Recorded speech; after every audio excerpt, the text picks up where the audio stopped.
Clip number 1484۔ اس clip میں آپ قرآن پاک کی سورہ فتح کی آیت نمبر 10 سے 13 تک کی تلاوت، ترجمہ اور تفسیر قرآن صراط الجنان سماعت فرمائیں گے۔ بسم اللہ الرحمن الرحیم۔ ترجمہ، اللہ کے نام سے شروع جو نہایت مہربان رحمت والا ہے۔ ان الذین یبایعونک انما یبایعون اللہ ید اللہ فوق ایدیہم فمن نکث فإنما ينکث علی نفسہ ومن اوفى بما عاهد عليه الله فسيؤتيه اجرا عظيما۔ ترجمہ، بے شک جو لوگ تمہاری بیعت کرتے ہیں وہ تو اللہ ہی سے بیعت کرتے ہیں، ان کے ہاتھوں پر اللہ کا ہاتھ ہے، تو جس نے عہد توڑا تو وہ اپنی جان کے خلاف ہی عہد توڑتا ہے، اور جس نے اللہ سے کیے ہوئے اپنے عہد کو پورا کیا تو بہت جلد اللہ اسے عظیم ثواب دے گا۔ ان الذین یبایعونک انما یبایعون اللہ، بے شک جو لوگ تمہاری بیعت کرتے ہیں وہ تو اللہ ہی سے بیعت کرتے ہیں۔ اس سے پہلی آیات میں حضور اقدس علیہ الصلوۃ والسلام کی رسالت اور اس کے مقاصد بیان ہوئے، اور اس آیت میں یہ بتایا جا رہا ہے کہ جس نے نبی کریم علیہ الصلوۃ والسلام سے بیعت کی اس نے اللہ تعالیٰ سے بیعت کی۔ چنانچہ اس آیت کا خلاصہ یہ ہے کہ اے پیارے حبیب صلی اللہ تعالیٰ علیہ وآلہ وسلم، بے شک جو لوگ آپ کی بیعت کرتے ہیں وہ تو اللہ تعالیٰ ہی سے بیعت کرتے ہیں، کیونکہ رسول سے بیعت کرنا اللہ تعالیٰ ہی سے بیعت کرنا ہے، جیسے کہ رسول کی اطاعت اللہ تعالیٰ کی اطاعت ہے، اور جن ہاتھوں سے انہوں نے نبی کریم علیہ الصلوۃ والسلام کی بیعت کا شرف حاصل کیا ان پر اللہ تعالیٰ کا دست قدرت ہے، تو جس نے عہد توڑا اور بیعت کو پورا نہ کیا وہ اپنی جان کے خلاف ہی عہد توڑتا ہے، کیونکہ اس عہد توڑنے کا وبال اسی پر پڑے گا۔ جس نے اللہ تعالیٰ سے کیے ہوئے اپنے عہد کو پورا کیا تو بہت جلد اللہ تعالیٰ اسے عظیم ثواب دے گا۔ سيقول لك المخلفون من الأعراب شغلتنا أموالنا وأهلنا فاستغفر لنا يقولون بألسنتهم ما ليس في قلوبهم قل فمن يملك لكم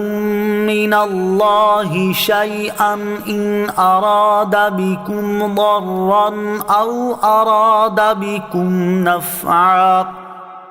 بل كان الله بما تعملون خبيرا بل ظننتم أن لن ينقلب الرسول والمؤمنون إلى أهليهم أبدا وزين ذلك في قلوبكم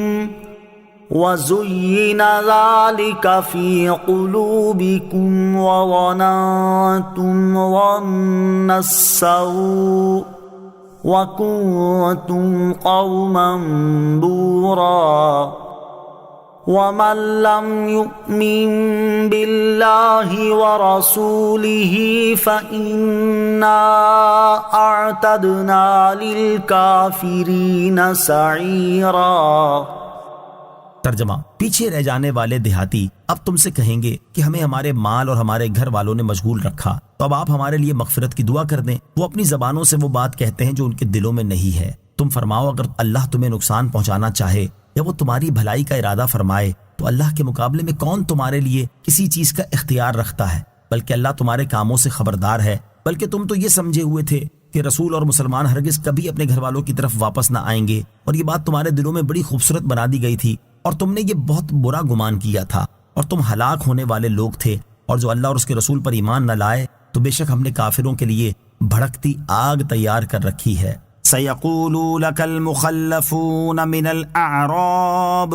پیچھے رہ جانے والے دیہاتی اب تم سے کہیں گے۔ جب رسول کریم علیہ الصلوۃ والسلام نے حدیبیہ کے سال عمرے کی نیت سے مکہ مکرمہ جانے کا ارادہ فرمایا تو مدینہ منورہ سے قریبی گاؤں والے اور دیہاتی جن کا تعلق غفار، مزینہ، جوہینہ، اشجع اور اسلم قبیلے سے تھا، کفار قریش کے خوف سے آپ کے ساتھ نہ گئے، حالانکہ نبی اکرم علیہ الصلوۃ والسلام نے عمرے کا احرام باندھا تھا اور قربانی کے جانور بھی ساتھ تھے، جس سے صاف ظاہر تھا کہ جنگ کا ارادہ نہیں ہے۔ پھر بھی بہت سے دیہاتیوں پر جانا بھاری ہوا اور وہ کام کا بہانہ بنا کر وہیں رہ گئے، اور حقیقت میں ان کو گمان یہ تھا کہ قریش بہت طاقتور ہیں، اس لیے مسلمان ان سے بچ کر نہ آئیں گے۔ بلکہ سب وہیں ہلاک ہو جائیں گے۔ اس آیت اور اس کے بعد والی آیت میں ان دیہاتیوں کے بارے میں خبر دیتے ہوئے اللہ تعالیٰ نے ارشاد فرمایا، اے حبیب علیہ الصلوۃ والسلام، اللہ تعالیٰ کی مدد سے معاملہ ان دیہاتیوں کے خیال کے بالکل برخلاف ہوا ہے، اور جب اس کی خبر پہنچے گی تو انہیں آپ کے ساتھ نہ جانے پر افسوس ہوگا۔ جب آپ واپس آئیں گے اور پیچھے رہ جانے والے دیہاتیوں پر عتاب فرمائیں گے تو وہ معذرت کرتے ہوئے آپ سے کہیں گے، ہمیں ہمارے مال اور ہمارے گھر والوں نے مشغول رکھا، کیونکہ عورتیں اور بچے اکیلے تھے،